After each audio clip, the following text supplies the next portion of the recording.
Namaste. Myself CA Pramod Jain, and I welcome you and thank you for watching this video. And also I thank you for watching and appreciating my past videos, including the last one on Form DPT3. I've received several suggestions to have a small video on this form BEN2, BEN2, that is for significant beneficial ownership under section 90 of the Companies Act 2013. Now, this section 90 along with its rules is applicable to every company other than a one-person company. And what is the intent of this section is that the government wants to know who are the last individual who are the owners of this company, and they are not registered as the shareholders of the company, and they should hold at least 10% of the equity in this company directly or indirectly. Now, this section along with the rule contains four forms: BEN1, BEN2, BEN3, BEN4. Let us understand these four forms in a very short time. BEN3 is the register in which all these transactions are to be recorded. Now, BEN1 is the form which the individual who is the owner not in his name but through any company, HUF, partnership firm or a trust or some or other pooled investment, that person has to submit a form BEN1 to the company, and the company on receipt of that form BEN1 has to file the same with the registrar of companies within 30 days of receipt of that form BEN1. Now, what is the requirement of the company?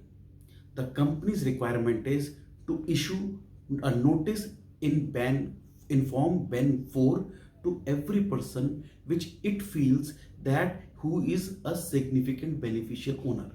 So company का काम यह है notice issue करना है सबको other than the share holders who are individuals. मान लीजिए एक कंपनी के अंदर 2 इंडिविजुअल्स हैं, 4 इंडिविजुअल्स हैं या 40 इंडिविजुअल्स हैं, only individuals are there who are the share holders in those case and they are not holding on behalf of someone, in that case this section is not applicable, BEN2 is not to be filed, nothing is to be done under this section.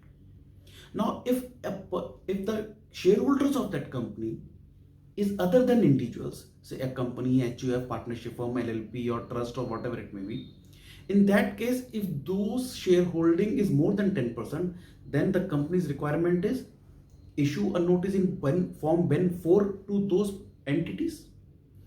And if that reporting company who is issuing that notice in BEN4, it receives BEN1 from any of the persons, they have to file form BEN2 to the registrar of companies within 30 days of receipt of the form BEN1. Now, BEN2 has been notified with effect from 1st July 2019, which is now available on the MCA portal for filing. So the last date for that is 31st July. Now, second case, what would happen if the company has issued the notice in form BEN4 to an entity and or to a person, and that person has not responded? Then the section 90 subsection 7 says that in that case, if that person has not responded to that notice, there are certain questions under that notice. If that person, the company, the HUF or the partnership firm, etc., they have not responded back to that company, or the response which has been received by that company is not to its satisfaction, then this company has to report has applied to NCLT that they are not satisfied and they have not received the response to that notice, and they would apply for restriction on those shares, restriction regarding dividend, transfer, right, bonus, everything. So they have to apply to the NCLT, and NCLT will pass an order. Now, suppose a person has aggrieved, because a notice has to be issued in BEN4, and suppose he has not received that, or he was not well, or he was out of town, whatever it may be. Then what to do? Then there is a provision under section 90 subsection 8 that he can apply to NCLT to remove those restrictions. And the period within which he can apply to NCLT is within 1 year from the passing of the order of restriction by NCLT. 1 साल के अंदर अंदर वो apply कर दिया NCLT को कि उस शेयर्स पे जो आपने रिस्ट्रिक्शन लगा रखी है उसको वापस लें। Now if with in that 1 year that person has that individual who is the actually SBO, he has not applied to NCLT for removal of the restriction, so after 1 year NCLT would transfer those shares to IPEF, Investor Protection and Education Fund.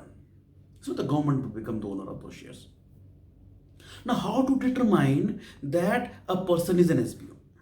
A person may be an SBO either directly or indirectly. If unless he is holding those shares indirectly, he would not be an SBO. Now, suppose myself, Pramod Jain, I am holding a share. There is a company in which there are two shareholders. One is Pramod Jain, and second is, say, a private limited company. And if in that private limited company, there has to be a shareholder who is holding at least the majority shares, that is more than 50%. If in that private limited company, a person is not holding majority shares, then any person, then none of those persons would be SBO. I am holding the shares in that company, and I am not holding majority shares in that company, which is the member of the reporting company, then I need not file the SBO. But suppose I am holding, say, 50% shares directly in that company, and in the another company, the company which is the shareholder of the same company, that is holding 50%, and I personally hold 60% shares in that company. Then in that case, my share, because I'm holding majority in that company, so I would be a significant beneficial owner, and taking the proportionate 60% of 50%, 30%, 30% would be my indirect holding, 50% would be my direct holding. I have to file form Ben 1, and the company would be filing Ben 2. Now in the same case, I'm holding 50%, and in that company I'm holding less than 50%. Then in that case, I am not holding indirectly any shares. So if I am not holding any indirectly shares, then I need not file form Ben 1.